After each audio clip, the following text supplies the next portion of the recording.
Good morning, Mr. Paez Gonzalez. Mr. Paez Gonzalez, you're charged with an indecent exposure with a previous conviction. You're facing up to a year in jail and/or a $4,000 fine. You're going to do probable cause. You have the right to remain silent. The courtroom fills with tense silence as Judge Ramirez takes her seat. Across from her sits Mr. Gonzalez, eyes down, nerves clear. Today's hearing isn't just about money, it's about trust and responsibility.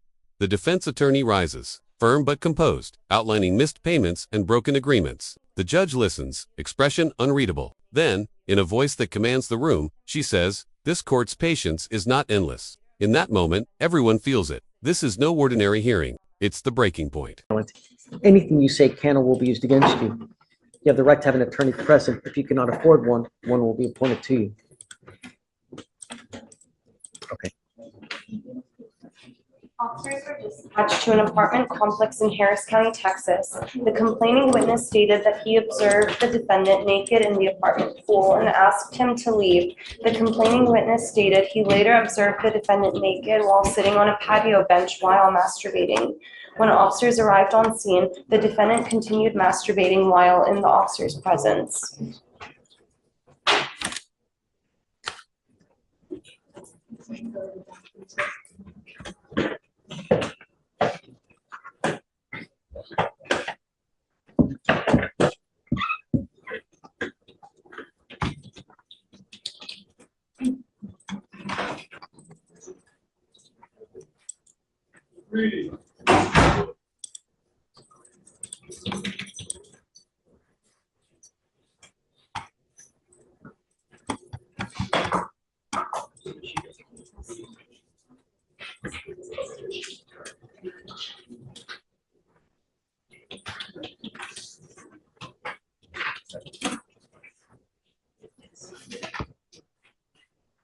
I'm going to find that there's probable cause to go forward with the case, Mr. Paez Gonzalez. If I test you for drugs and alcohol, what are you going to test positive for?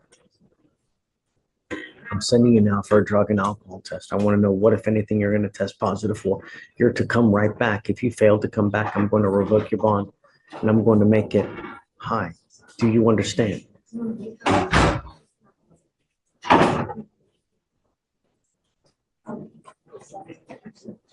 Hey, Vic.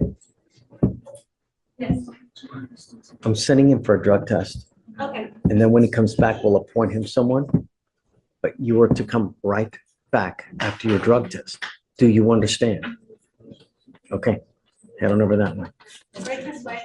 We still need to do a whole host of conditions after the fact, but do it after the drug test. This is his 1, 2, 3, 4.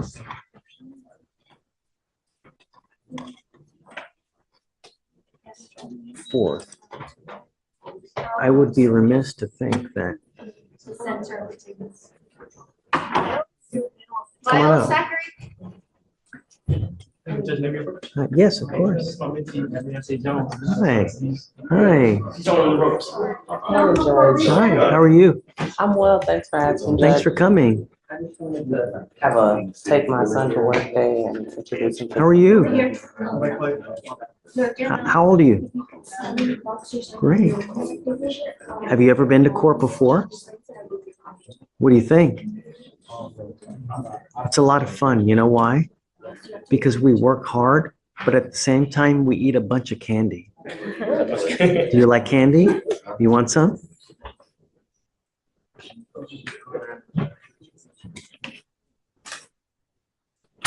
Oh, I have so much candy that I can help you with. This is one of my favorites. So I have one of that too. How about some? Do you like Sour Patch Kids? That's a height too. This is the best part of the job. You work hard, you study hard, you can do whatever you want to make it you can. That's all I know is you can't.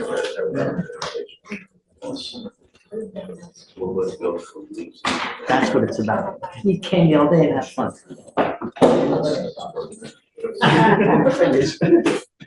I hope you have fun, and you're welcome to hang out at the same time, perhaps later, when that's all done, you can show the jail too. So look at the jail. Yeah. Yeah, it'll take a while, but yeah. We'll be here. Yeah. Thanks, Judge. Good morning, Mr. Balance. So your lawyers are bringing you, or your lawyer is bringing you out here because she's asking me to set you a bond. I don't know. I don't know anything about you. My main concern are two. Number one, are you a danger to our public? Number two, if you are not a danger, are you going to go back? Both of those are evidenced by how you look on paper, what kind of criminal history you have. When is the last time you've gotten in trouble? If so, we'll go into that now and determine all these questions. At this time, the state's asking for no bond. He doesn't have any criminal history, but we are concerned about the facts surrounding this charge. He Okay. wanted out of Polk County, Florida, and I do have the probable cause on this one. Ish. On or about October 7th, 2024, the defendant made two separate calls to the Polk County Sheriff's Office. In their first call, defendant alleged that he had dispatched or killed a police officer, and he asked to take the officer's vehicle to return it to the sheriff's office. After refusing to provide more info to the call taker, defendant then stated he would dump the car in a canal. During his second call to the sheriff's office, defendant questioned how often the sheriff's office calls to check on their officers, and how long it would take for them to know that one guy had not called in and was in a problem. Defendant stated that his line of questions was for him. Sheriff's office conducted a countrywide well-being check on the The defense lays out the record's payment logs, notices, letters, every page showing where promises failed. Mr. Gonzalez shifts uneasily. The judge leans forward. Do you understand what this means? He nods, voice barely audible. Yes, Your Honor. She explains clearly, continued noncompliance leads to contempt, fines, or confinement. The words hit hard. Then, for a moment, compassion breaks through. Tell me why, she says. Mr. Gonzalez speaks about lost work, family struggles, and trying to fix what slipped away. The courtroom softens, but only slightly. The law still demands action. deputies and officers and found none to be harmed. Under these exigent circumstances, the defendant was then traced back by ID and phone carrier as well as caller ID. The FBI had previously ID'd defendant in January of 2024 as having made several threats about killing law enforcement officers on YouTube video, which I have those statements if you want to hear them. But defendant had also made several calls to other jurisdictions, including Kentucky and Tampa, that he had drowned or killed deputies. So we are concerned about the danger. So he's made similar calls in other states as well? Was he living in those states? Just calls from Florida? So he called Kentucky. He also called Tampa. The YouTube comments he left in January 2024 did ask suggestions of what state to shoot a cop in. We're concerned about the facts around it. When did this happen? So is it a 2B? Was he charged and then fled? So the offense happened earlier this month on October 7th. It was issued. Wow, that's 4 days ago. Issued October 8th. Was he here? Was he over there? It just randomly called a different county in Florida? Just The address they have for him is in Florida. say it again? The address that they have for him is in Delray Beach, Florida.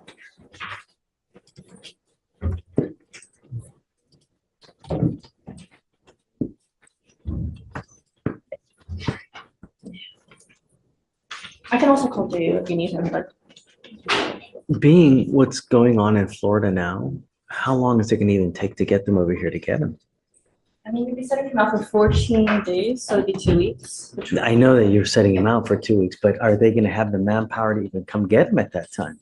You know, I think that there's a lot of other priorities. I mean, there's still millions of people without power. Right.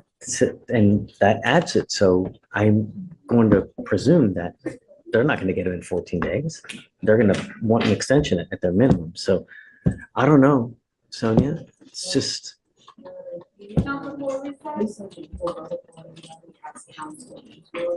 Bond has been set on one of the two charges. The charge is not going to set a bond until he actually makes the first appearance. What was the bond set at? Do you know? 5,000 on one case, and the other case is 0 bond. Yeah, no bond until he has his first appearance on the. They're both felonies, I would presume. Yes, a felony 2 and a felony 3.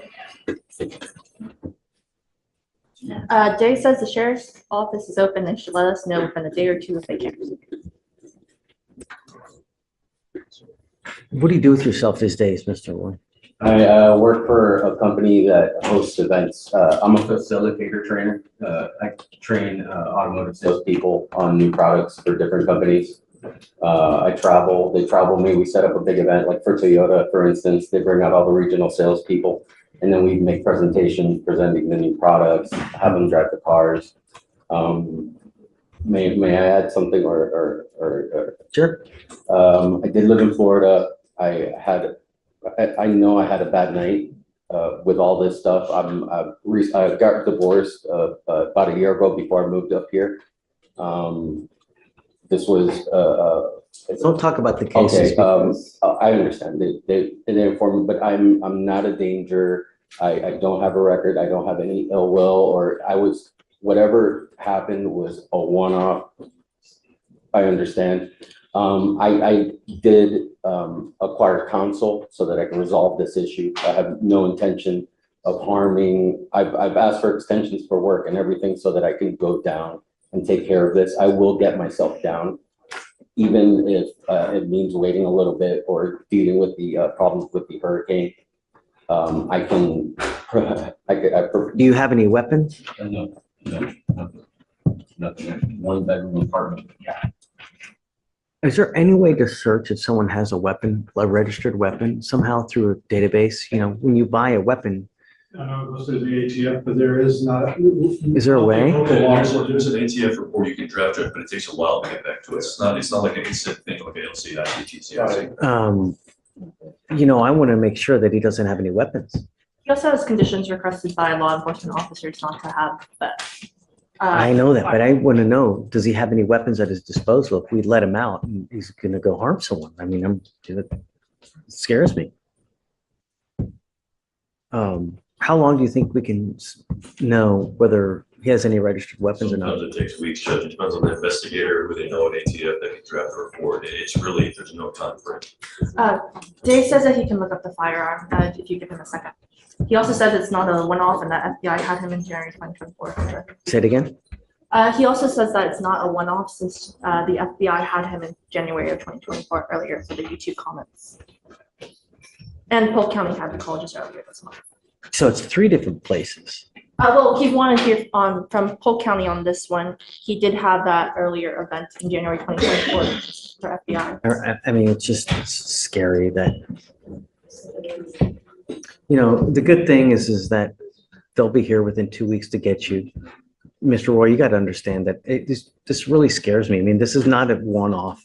You're making YouTube comments now. You're making actual phone calls that allegedly that you're, you know, killed an officer. If I made a comment on a YouTube, it was something. No, I understand something I saw that made me angry possibly, but not having to do.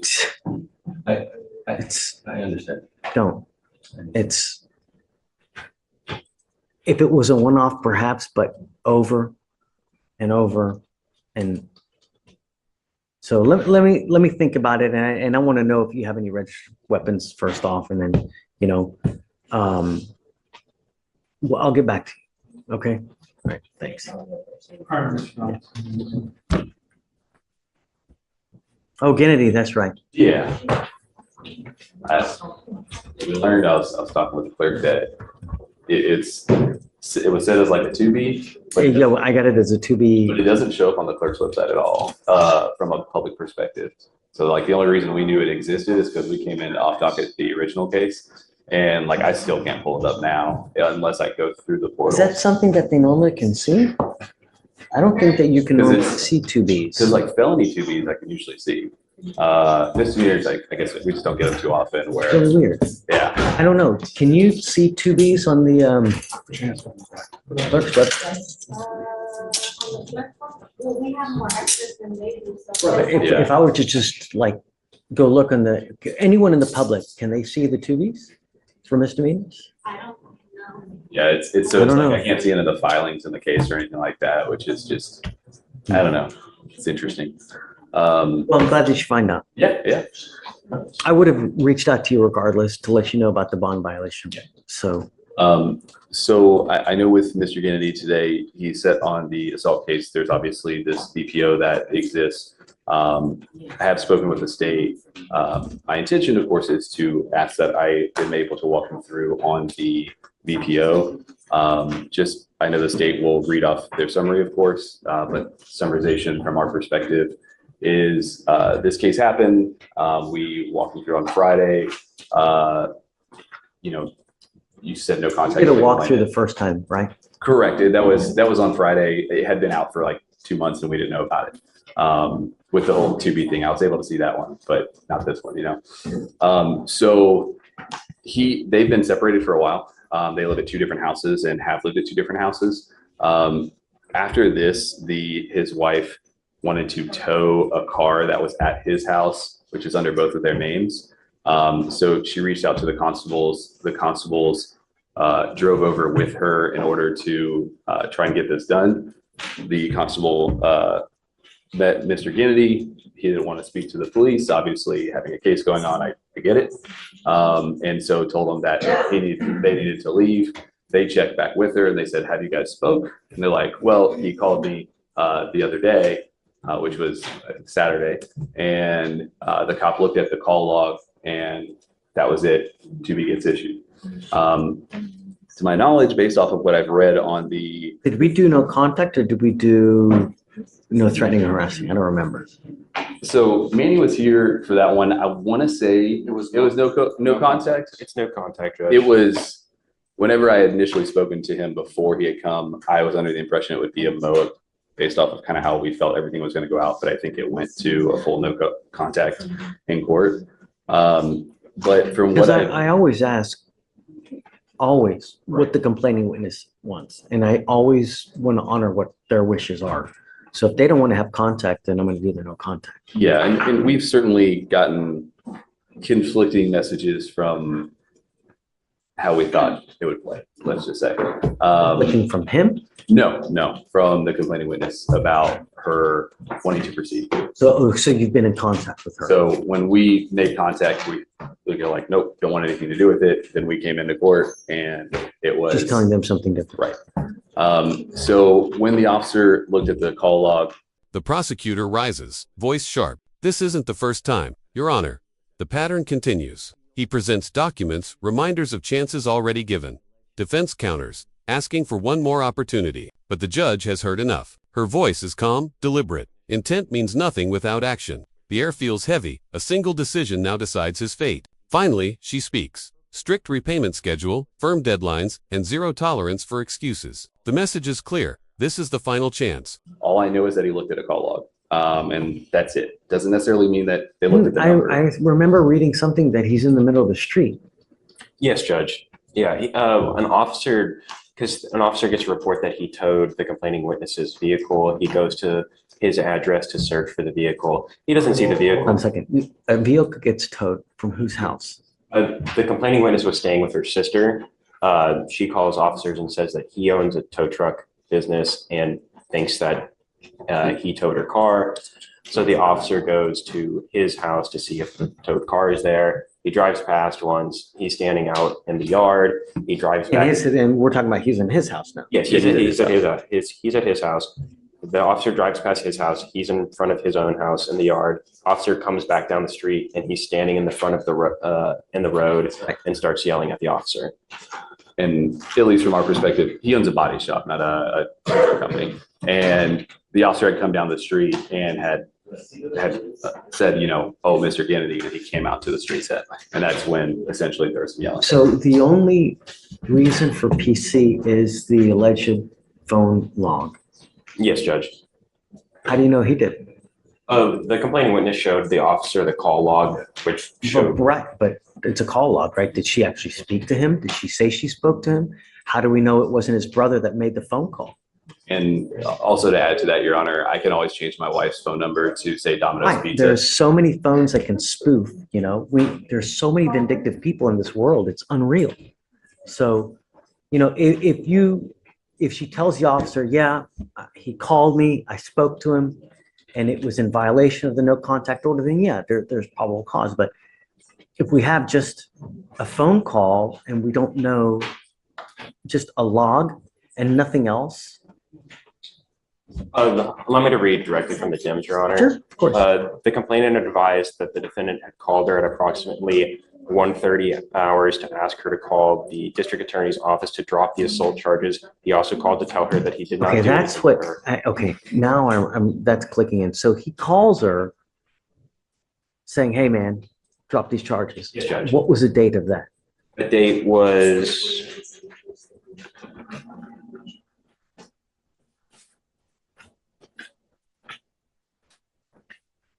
Did all the conditions on 10-4, by the way. I don't see another date alleged besides the October 5th date, Judge. So This is the phone call with the log, right? yes, Judge. And then she showed the officer the log as corroborating evidence. See, Your Honor, strictly if I have an individual who is certainly mad that she wants access to a vehicle so much that she's had a constable come out, I wouldn't put that past somebody who could change somebody's name in their phone to make it look like they called. If we had just a phone call log, Right. I was going to find no PC. Right. But if she is saying in the sworn statement that he made a phone call to her the day after he had court, telling her to drop the charges, I mean, that's a violation. And remember, this is only probable cause. So by Yes, no Your Honor. means does it mean there's beyond a reasonable doubt. And I understand with that. And at least in the alternative, I'd ask that, a bond be set so that I can Yeah. have a I'm bondsman going come to up set him a here. bond, but I'm not giving him 2 walkthroughs. I gave him a free walkthrough once. The day after he allegedly makes a phone call trying to obstruct. No, I'm not. It's not going to happen again. And I'm going to tell you now, I'm putting conditions on this bond now. And I'm going to tell you now, the Texas Constitution does not allow me but in extremely limited circumstances to have a hearing to hold someone at no bond. 0 bond. This is one of those occasions where I'm going to put conditions on your violation of protective order. You violate conditions, I can have a hearing to hold you at no bond. And I will do it in a heartbeat to protect every person of this county. Do you understand, Mr. Kennedy? I don't care what your excuse is. I don't care if Mother Teresa tells you to make a phone call. You violate conditions. We will have a very, very disturbing hearing.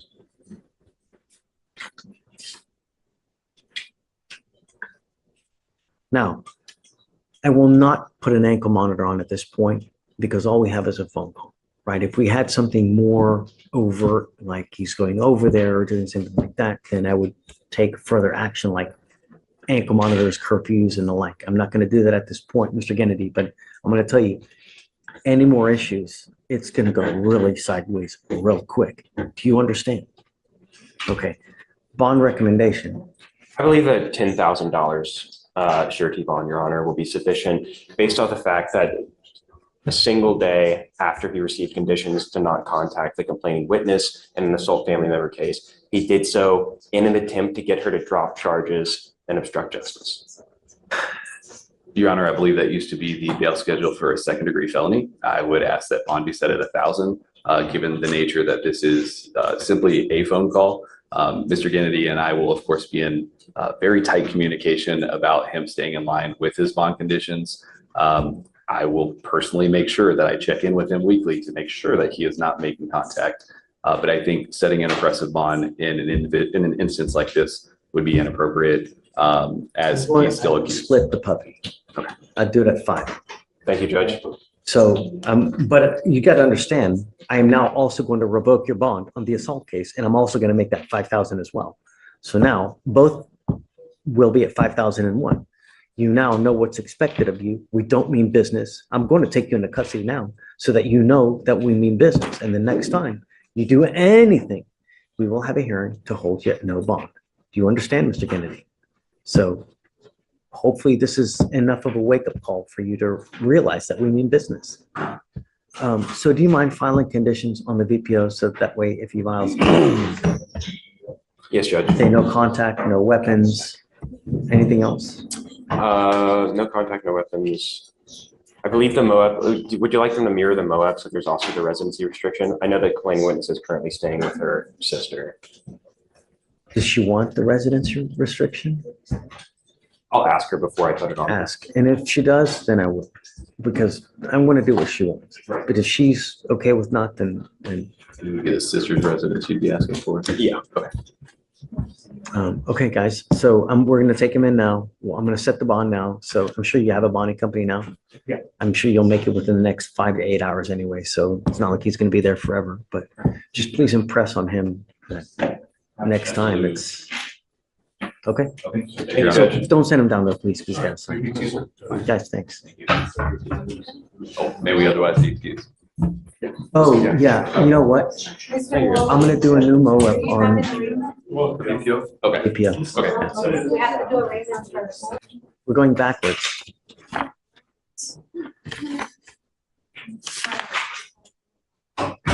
Jesse Garcia, Ms. Garcia, you're charged with assault of a family member. You're facing up to a year in jail and or a $4,000 fine. We're going to do probable cause. You have the right to remain silent. Anything you say can and will be used against you. You have the right to have an attorney present. If you cannot afford one will be appointed to you. On October 6th of 2024, officers were dispatched to a disturbance. The complaining witness and the defendant, who were in a former dating relationship, had a verbal argument over the defendant cheating on the complaining witness. The complaining witness then walked into his room and the defendant followed him, slapping him with open palms on the back of his head, causing pain. The defendant stated he was going to destroy the residence and knocked over a TV, so the complaining witness wrapped his arms around the defendant. The defendant then grabbed a picture frame and swung it back at the complaining witness's head multiple times, causing pain. The officer observed the complaining witness to have his left eye bruised, swollen, and had blood vessels popped with marks on the top left corner of his forehead. There is no prior criminal history on the part of the defendant, Judge. Oh, if he wants to have contact with her, or no? But I can look. Ms. Garcia, I'm going to find that there's probable cause to go forward with the case. It looks like we haven't made contact yet, Judge, so I Okay. can't be sure on that. Until I know, I'm going to order no contact with this person. You're not to have any contact with this person. You're not to be in possession of any weapons.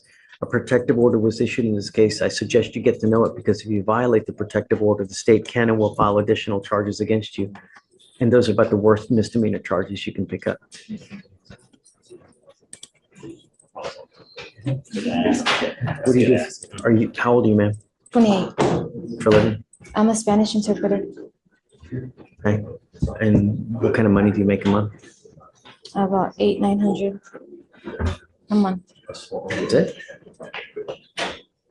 Maybe. I get, Do you live with someone or, well, I did live with my boyfriend. okay, where are you gonna go now? Because you're not allowed to have any contact with this person. I can go to my sister's house. Yeah, you're not to have contact with this person. You're not supposed to go within 200 feet of 7 Boynton Drive. If you Yes, sir. violate this court state, they're gonna file additional charges. I'd be very careful. Yes, sir. Did you want to apply for an appointed lawyer, ma'am? Yes, sir.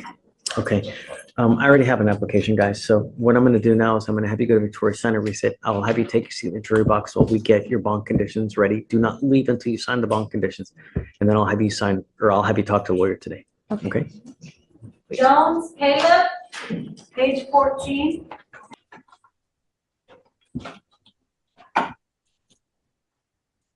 Hey, Will, thanks for coming back. Yes, sir. You know, Mr. Paez Gonzalez, there are a lot of things that worry me about this case. Number one, this is the 4th indecent exposure you have. A 3rd is a state jail felony, and then you're looking at felony time, number one. Number two, when you have 2 indecent exposure convictions, you're supposed to register as a sex offender for 10 years. And if you don't, there are even more serious consequences when you fail to register. That in and of itself is a 3rd-degree felony, and you're looking at 2 to 10 in the penitentiary.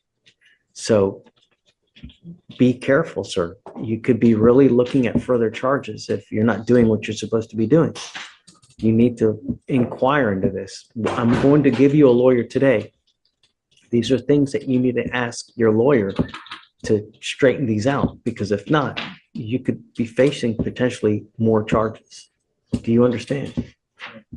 Now, what do you do with yourself these days? Where do you live? Where is that? I can't hear you. Speak louder. Wherever I do general services and general cleaning, Do you live in an apartment? that help me. Who are these people?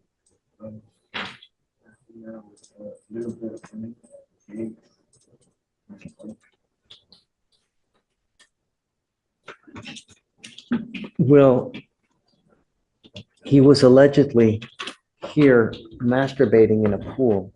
Am I right? Was it a pool? That's correct, Judge. An apartment complex? Yes, Judge. Which apartment complex is this? Do you have the name? It looks like Cedar Mills Apartments on that where you live? 7200 Clairwood. No. Okay, you're not allowed to go back to the apartment. If I find that you go back, I'm going to revoke your bond. I'm going to put you in jail. You're not to pick up any new cases as well. And I don't want you to go anywhere where young children congregate. I don't want you to go to any places where there are young children. If I find that you do, likewise, I'm going to put you in jail. You will not get any more PR bonds if you don't follow these conditions. I'm very happy that you tested negative.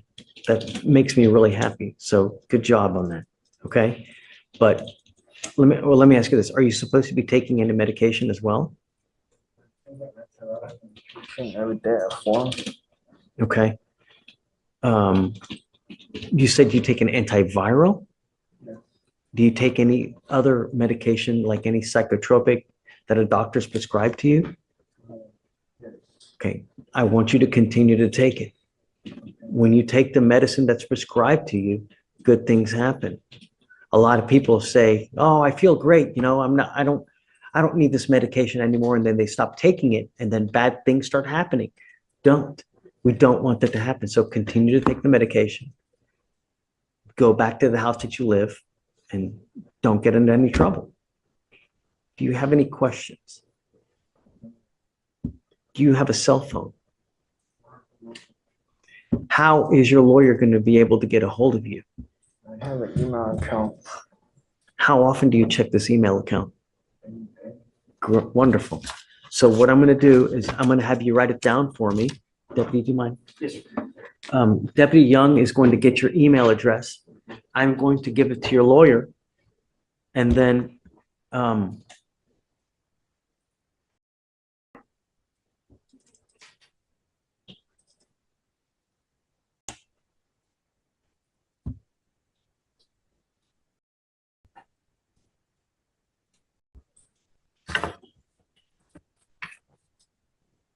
I'm going to send that to Will, your lawyer.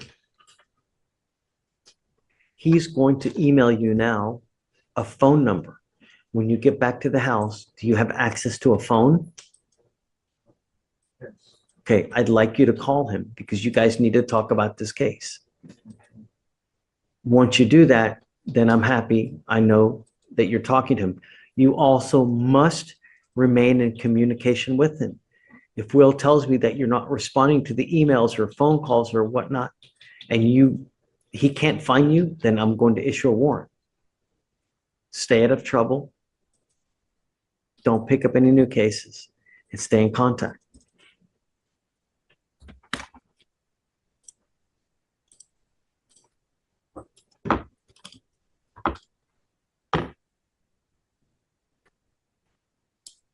Is that 14 or 17? Okay.